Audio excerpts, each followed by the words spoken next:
جس وقت آپ نے اسلام قبول فرمایا تو جس طرح دیگر مسلمانوں پریشانیاں مصائب اور مشکلات کا سامنا کرنا پیا ویسے ہی آپ دے نال بھی معاملات ہوئے. آپ دے چچا نے آپ کو پکڑیا اور رسیاں دے نال باندھ دیتا اور فرمایا نہ دونوں کھانا دینا ہے نہ دونوں پانی دینا ہے نہ دونوں چھوڑنا ہے یہاں تک کہ تسی اے دین چھوڑ کے واپس پرانے دین تے لوٹ آؤ.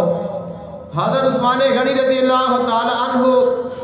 آپ نے بھوک بھی برداشت فرمائی پیاس بھی برداشت فرمائی اور قید و بندیاں سختیاں بھی برداشت فرمائیاں اور اپنے چچا نو ارشاد فرمایا اے میرے چچا اگر تیرا خیال ہے میں عثمان نو قید کراں گا یا اس نو بھوک دیاں گا پیاس دیاں گا تو یہ دین محمدی نو چھوڑ دے گا تو یاد رکھ اگر عثمان دی جان بھی چلی جائے تو چلی جائے لیکن عثمان اب اس دین نو نہیں چھوڑے گا. جس وقت انہوں نے پتہ چل گیا حضرت عثمان غنی رضی اللہ تعالی عنہ اب اسلام تے مضبوط نے ثابت قدم نے اور انہوں نے اسلام نو ترک نہیں کرنا تو انہوں نے حضرت عثمان غنی رضی اللہ تعالی عنہ نو چھوڑ دیتا اور آپ نے ساری زندگی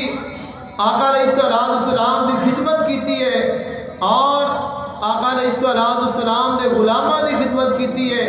صحابہ کرام علیہم رضوان کی خدمت کیتی ہے اور اہل بیت اطہار کی خدمت کیتی ہے اور دین اسلام کی خدمت کیتی ہے.